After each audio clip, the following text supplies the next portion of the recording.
Hello students, आपका स्वागत है। वर्ग समीकरण को सॉल्व करने के लिए हम 3 विधियां सीख चुके हैं, पूर्ण वर्ग विधि, गुणनखंड विधि और सूत्र विधि। तो आपने देखा होगा कि जब हम वर्ग समीकरण को सॉल्व किए थे तब आप x की दो वैल्यूज हमें मिली हुई थी। हमारे पास इक्वेशन दिया है जैसे ax² plus bx plus c equal to 0।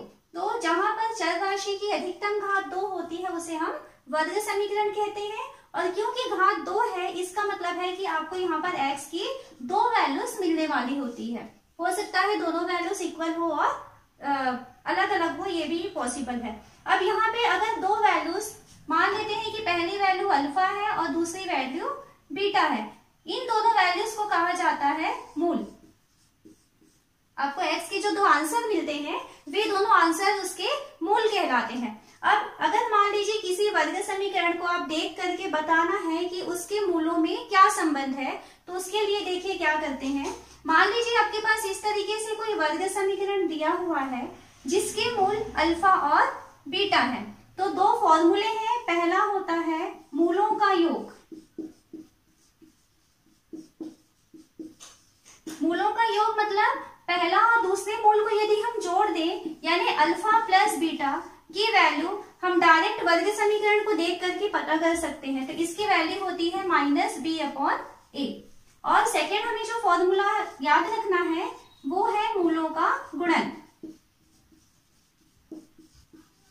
मूलों का गुणन मीन्स अल्फा और बीटा को आपको गुणा करना है। तो अल्फा और बीटा दोनों मूलों को अगर गुणा किया जाए तो उसकी वैल्यू होती है c/a। ये दो फॉर्मूले हमें याद रखने हैं। मूलों का योग alpha plus beta minus b/a, मूलों का गुणन alpha into beta equal to c/a। तो यहाँ जो a, b और c है ये हम वर्ग समीकरण से कंपेयर करके इसकी वैल्यू को फाइंड करते हैं। अब देखिए इसके क्वेश्चन कैसे आने वाले हैं एग्जाम में। यहाँ हमें क्वेश्चन दिया हुआ है वर्ग समीकरण के मूलों का योग एवं गुणन ज्ञात कीजिए। अब यहाँ जैसे 3 क्वेश्चन हम लिए हुए हैं, ये तीनों क्वेश्चन में आपको मूल क्या है वो नहीं मालूम है। मूल जो है हम जब सॉल्व करते हैं तो x की जो दो वैल्यूज आती हैं वो उसके मूल कहलाते हैं। तो बिना मूल ज्ञात किए हमें ये बताना है कि उनके योग और गुणन क्या होंगे। तो डायरेक्ट हम उसको फॉर्मूले से निकाल सकते हैं। करना क्या है, इसके स्टेप्स देखिए। सबसे पहले हम इसे ax² plus bx plus c equal to 0 से तुलना कर दें। अगर हम इस इक्वेशन का ax² plus bx plus c equal to 0 से तुलना करते हैं तो यहाँ देखिए a की वैल्यू दिखाई दे रही है हमको 3, b की वैल्यू x का कोफिशिएंट तो b की वैल्यू है 7 एंड c की वैल्यू क्या हो जाएगा यहाँ पे 1। ये तीनों चीजें मिल चुकी हैं a, b और c। उसके बाद हमको कहता है मूलों का योग। तो हम जानते हैं कि मूलों का योग जिसे कि अल्फा प्लस बीटा कहेंगे, तो अल्फा प्लस बीटा की वैल्यू होती है -b/a।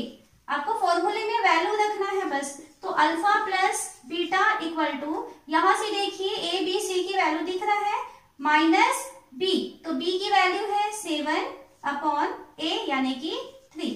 तो मूलों का योग है -7/3। सेकेंड हमें निकालना है मूलों का गुणन। तो मूलों का गुणन क्या होगा देखिए, मतलब alpha into beta equal to क्या फॉर्मूला है इसका c/a। तो अल्फा इंटू बीटा की वैल्यू हो जाएगी, यहाँ से c की वैल्यू 1/a की वैल्यू 3। तो इस तरीके से बिना इक्वेशन को सॉल्व किए हम मूलों का योग और गुणन को निकाल सकते हैं। सेकंड क्वेश्चन और देखते हैं। ये क्वेश्चन दिया हुआ है, एक इक्वेशन है, इसमें मूलों का योग और गुणन चाहिए। तो पहला इसका स्टेप है ax² plus bx plus c equal to 0 से हम इसे तुलना कर दें। तो इससे यदि हम तुलना करते हैं तो देखिए a की वैल्यू, तो यहाँ a की वैल्यू क्या दिखाई दे रहा है, कुछ भी मल्टीप्लीकेशन नहीं है मीन्स 1। तो a की वैल्यू हमें मिल गया 1, b की वैल्यू मतलब x का कोफिशिएंट 6 और c की वैल्यू है -6। चिन्हों का हमें ध्यान रखना है। फिर हमें चाहिए मूलों का योग मतलब अल्फा प्लस बीटा। तो अल्फा प्लस बीटा की वैल्यू -b/a। ओके, तो alpha plus beta equal to -b की वैल्यू 6 अपॉन a की वैल्यू 1, मतलब हो गया -6। ठीक है, और सेकेंड हमें निकालना है गुणन, यानी अल्फा इंटू बीटा। तो अल्फा इंटू बीटा का formula c upon a, value रखें यहाँ पे, तो alpha into beta equal to c और a की वैल्यू रखें, तो c की वैल्यू है -6 और a की वैल्यू है 1, यानी इसकी वैल्यू भी आ रही है -6। तो इस तरीके से अल्फा प्लस बीटा की वैल्यू -6 और अल्फा इंटू बीटा की वैल्यू भी -6। थर्ड और इक्वेशन करें हम, यहाँ हमें मूलों का योग और गुणन चाहिए। क्या स्टेप है? पहला ax² plus bx plus c equal to 0 से तुलना करेंगे। तो इसे यदि हम तुलना करते हैं तो देखिए a की वैल्यू यहाँ से 2 हो गया, b की वैल्यू देखिए -2√6, चिन्ह का ध्यान रखना है, एंड c की वैल्यू हो गया 3। तो a, b और c इन तीनों वैल्यूज को निकाल लिए हैं। मूलों का योग चाहिए, मतलब अल्फा प्लस बीटा की वैल्यू चाहिए। क्या फॉर्मूला है? -b अपॉन a, इसमें वैल्यू रखेंगे, तो इसकी वैल्यू हो गई -b की वैल्यू, तो b की वैल्यू देखिए फिर से माइनस आया है तो ब्रैकेट यूज करेंगे, तो ये माइनस फॉर्मूले से है, और b की वैल्यू है 2√6, ये b की वैल्यू हो गया, और नीचे हमें a लिखना है, तो a की वैल्यू है 2।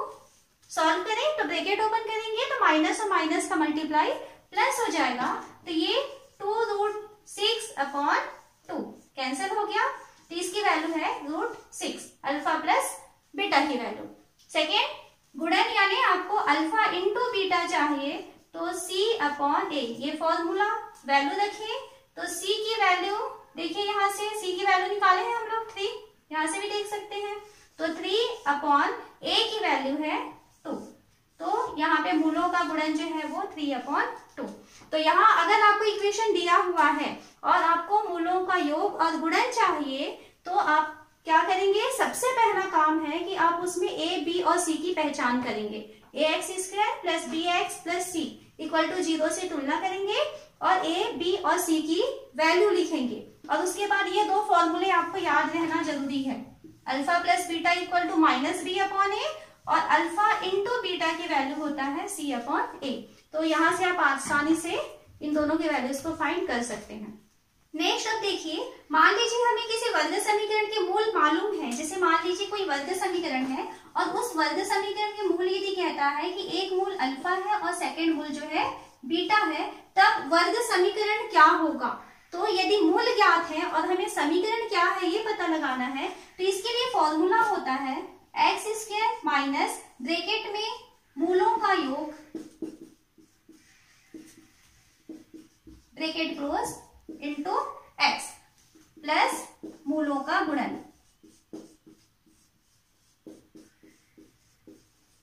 Equal to 0।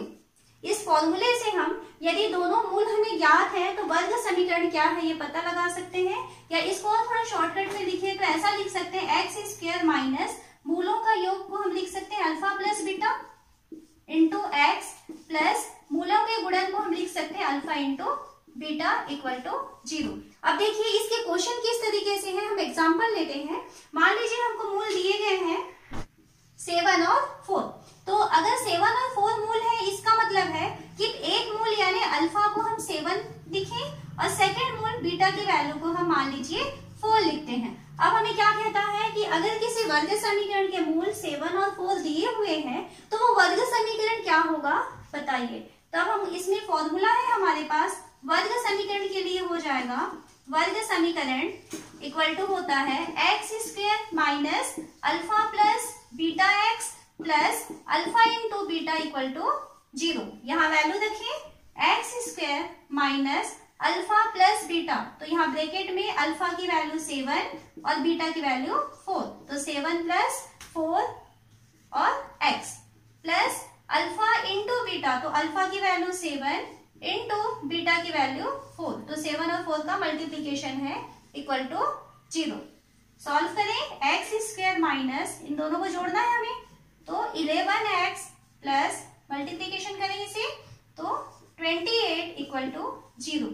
तो क्या हो रहा है, अगर मान लीजिए किसी वर्ग समीकरण के मूल 7 और 4 दिए हुए हैं, तो वर्ग समीकरण था x² minus 11x plus 28 equal to 0। कुछ और क्वेश्चंस देखते हैं इसके।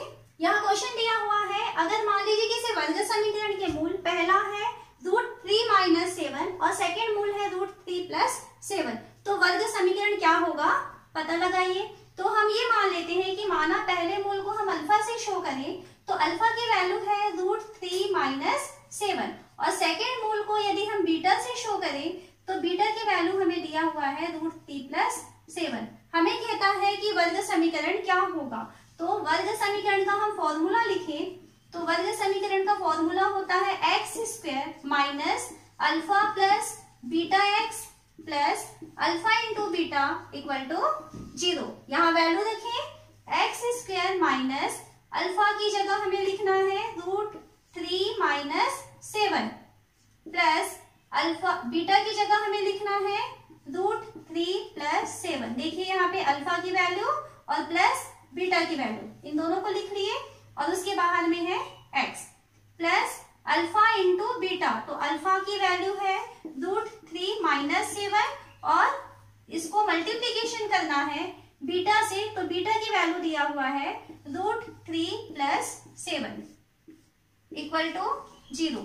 यहाँ पे इस इक्वेशन के फॉर्मूले में हम अल्फा और बीटा की वैल्यू को रखे हैं। अब आगे इसको सॉल्व करते हैं। तो ये हो गया x² माइनस, यहाँ देखिए इस ब्रैकेट के अंदर ये -7 था और ये +7 है ना, तो ये दोनों कैंसिल हो गए। तो आपके पास क्या मिल रहा है √3 प्लस √3, कितने बार 2 बार, तो ये हो गया 2√3 और बाहर में है x प्लस। इसके पास चलते हैं, तो ये देखिए इन दोनों को आपको मल्टीप्लीकेशन करना है, लेकिन यहाँ एक फॉर्मूला आपको दिखाई दे रहा है √3 माइनस 7 और √3 प्लस 7। संख्याएं दोनों सेम है, लेकिन एक बार माइनस का निशान है और एक बार प्लस का निशान है। तो हमको फॉर्मूला पता है कि अगर मान लीजिए a माइनस बी को a प्लस बी से मल्टीप्लाई किया जाए, है ना, a minus b into a plus b की वैल्यू होती है a² माइनस b²। तो इस फॉर्मूले में वैल्यू रख के हम डायरेक्ट इसको निकाल सकते हैं। तो ये हो जाएगा √3 का स्क्वायर माइनस b की जगह 7 दिखाई दे रहा है, तो 7 का square equal to 0। x² minus 2√3x plus, अब देखिए यहाँ पे जो ब्रैकेट के अंदर आया हुआ है √3 का स्क्वायर, तो हम क्या जानते हैं कि रूट का स्क्वायर है, तो यहाँ से रूट और स्क्वायर आपस में कैंसिल हो जाएंगे, तो ये हो जाएगा पूरा 3 बन जाएगा माइनस 7 का स्क्वायर यानी कि 49 इक्वल टू 0। तो x² माइनस 2√3x, अब देखिए यहाँ पे 3 माइनस 49 है ना, तो 49 में से 3 माइनस हो जाएगा तो कितना बचेगा ये 46। बड़ी वाली जो संख्या है उसके सामने माइनस का साइन है, तो -46 इक्वल टू 0। तो ये इसका आंसर है, ऐसा समीकरण जिसके मूल √3 माइनस 7 और √3 प्लस 7 है, तो वो इक्वेशन है x² minus 2√3x minus 46 equal to 0। Second question दिया हुआ है कि 4/5 और -3/5 ये दो मूल है इसके, तो हम मान लेते हैं कि अल्फा की वैल्यू 4/5 है और बीटा की वैल्यू जो है वो -3/5 है। इस क्वेश्चन को सॉल्व करने के पहले कुछ चीजें हैं जो हम याद रखते हैं। हम जानते हैं कि प्लस और प्लस यानी दो समान चिन्ह को गुणा करेंगे तो हमेशा प्लस होता है, या माइनस और माइनस को यदि आप गुणा करेंगे तो हमेशा वो प्लस होता है। क्या कहना है इसका कि अगर समान चिन्ह है, दो बार यदि वो गुणा होंगे तो समान चिन्ह का गुणा हमेशा धन हो जाता है। और दूसरी चीज, यदि दोनों चिन्ह अलग अलग है, एक प्लस और एक माइनस को यदि आप गुणा करेंगे तो वो माइनस हो जाता है ना, या माइनस के साथ तुम प्लस का गुणा कर रहे हो तो हमेशा माइनस होता है। ये बेसिक चीजें हैं, याद रखना है। अब देखिए हमारे पास दिया है अल्फा की वैल्यू 4/5 दिया है और बीटा की वैल्यू -3/5। अब हमें निकालना है समीकरण, तो हम जानते हैं कि वर्ग समीकरण के लिए फॉर्मूला होता है x² minus alpha plus beta x plus alpha into beta equal to 0। Value रखिए x² माइनस अल्फा, तो अल्फा की जगह क्या दिख रहा है 4/5 प्लस बीटा, बीटा की वैल्यू है -3/5। क्योंकि माइनस आया है तो हमें ब्रैकेट यूज करना है, की वैल्यू है 4/5 इंटू बीटा की वैल्यू है -3/5 equal to 0। X square minus 4/5। अब देखिए यहाँ पे प्लस और माइनस का मल्टीप्लाई हो रहा है, तो हम क्या जानते हैं, प्लस और माइनस यानी दोनों चिन्ह यदि अलग अलग हैं और उसे गुणा किया जाए तो माइनस होता है, तो इसलिए यहाँ पे प्लस और माइनस का मल्टीप्लीकेशन माइनस हो गया। 3/5 एक्स प्लस यहाँ 4/5 और 3/5 का मल्टीप्लाई हो जाएगा, तो 4/5 इंटू 3/5। लेकिन हम देख रहे हैं ये प्लस का साइन है और ये माइनस का साइन है और ये गुणा हो रहे हैं, इसलिए यहाँ पर माइनस का निशान आ जाएगा इक्वल टू 0। चिन्हों को आपको विशेष ध्यान रखना है। एक्स स्क्वायर माइनस, अब ब्रैकेट में देखिए यहाँ पे दोनों के हल समान है, तो एक साथ हम इसे लिख सकते हैं 5, ऊपर में हो जाएगा 4 - 3 एक्स माइनस, यहाँ पे मल्टीप्लाई है तो मल्टीप्लाई में हम जानते हैं बटे वाली संख्याएं हैं और गुणा करना है, तो ऊपर की संख्या ऊपर से गुणा हो जाती है और नीचे की संख्या नीचे से गुणा हो जाती है, तो ये ऊपर में 12 हो जाएगा और नीचे 5 और 5 का 25 equal to 0। X square minus 4 में 3 माइनस हो जाएगा तो बचेगा 1, तो 1x यानी जिसको हम सिर्फ x लिख सकते हैं और अपॉन 5 माइनस 12/25 इक्वल टू 0। ये वर्ग समीकरण के फॉर्म में आ चुका है, लेकिन हमें इसे थोड़ा और आगे सॉल्व करना पड़ेगा क्योंकि सबके हर अलग अलग है ना, बटे के रूप में आया हुआ है, तो थोड़ा और सॉल्व करते हैं। तो देखिए सॉल्व कैसे किया जाता है, बटे वाली संख्याएं है ना, उसे हमें घटाना है, तो क्या करेंगे, सबके हर का लघुत्तम निकालेंगे, तो 1, 5 और 25 तीनों का लघुत्तम निकालते हैं, तो कितना आएगा, ये 25 आ गया। नियम है कि उस लघुत्तम को पहली संख्या के हर से भाग देंगे, जो भागफल आएगा उसे अंश के साथ गुणा करेंगे और सेम यही प्रोसेस आपको आगे करके जाना है। तो यहाँ पे देखो 25 आया है, उसे हर यानी 1 से भाग देंगे, तो कितने बार, 25 बार भाग गया, वो 25 अंश के साथ गुणा हो जाएगा, तो ये 25x की घात 2।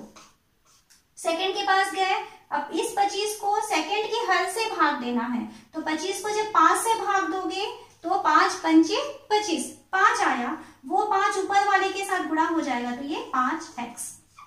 थर्ड के पास गए, 25 को 25 से भाग देंगे, 1 आया, वो 1 ऊपर के साथ गुणा हो जाएगा 12 के साथ, तो 12 × 12 और ये इक्वल टू 0।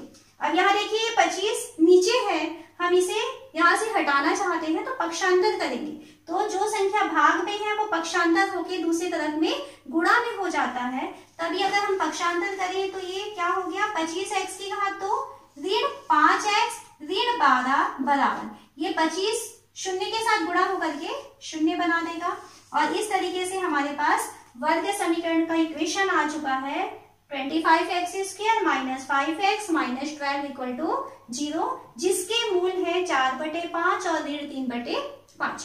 तो अभी हमने देखा कि यदि मान लीजिए आपको मूल दिए गए हैं, तो मूल अगर दिए हैं तो आप वर्ग समीकरण को आसानी से निकाल सकते हैं।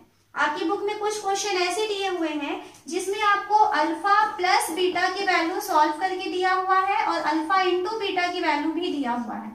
अब उसके बाद में आपको वर्ग समीकरण निकालना है, तो यदि अल्फा प्लस बीटा और अल्फा इंटू बीटा की वैल्यू दिया है तब आपका काम और आसान हो जाता है। आप ये दोनों वैल्यूज को डायरेक्ट यहाँ पे रख देंगे, अल्फा प्लस बीटा की जगह जो मान दिया रहेगा और अल्फा इंटू बीटा की वैल्यू जो बुक में दिया हुआ है वो आप रख करके डायरेक्ट सॉल्व कर सकते हैं। वहां से एक आध क्वेश्चन हम करते हैं अभी। देखिए क्वेश्चन कैसे दिया हुआ है, अगर मान लीजिए किसी वर्ग समीकरण में मूलों का योग ऋण 4 है और मूलों का गुणन ऋण 12 है, तो वर्ग समीकरण ज्ञात कीजिए। तो मूलों का योग ऋण 4 है, मतलब उसने अल्फा प्लस बीटा का मान ऋण 4 करके बता दिया है, और मूलों का गुणन यानी अल्फा इंटू बीटा की वैल्यू उसने ऋण 12 कहा हुआ है। अब हमें क्या करना है, इसमें वर्ग समीकरण बनाना है। तो हम जानते हैं कि वर्ग समीकरण के लिए फॉर्मूला होता है x² minus alpha plus beta x plus alpha into beta equal to 0। तो यहाँ अल्फा प्लस बीटा और अल्फा इंटू बीटा ये दोनों की वैल्यू यहाँ से हम डायरेक्ट रख सकते हैं।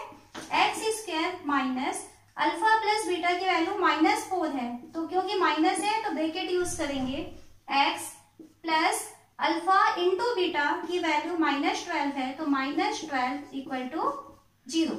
अब x² माइनस और माइनस ब्रैकेट ओपन कर रहे हैं तो माइनस और माइनस का मल्टीप्लाई प्लस हो जाएगा, तो प्लस 4x प्लस और माइनस का माइनस 12 इक्वल टू 0। तो आपको यहाँ से आंसर डायरेक्ट मिल जा रहा है कि वो वर्ग समीकरण जो है वो x square plus 4x minus 12 equal to 0 है। तो जब एग्जाम में क्वेश्चन आएगा तो आपको ध्यान रखना है कि वो मूल दिया है या मूलों का योग और गुणन दिया हुआ है, उसके हिसाब से आपको यहाँ पे फॉर्मूले में वैल्यू रखना है।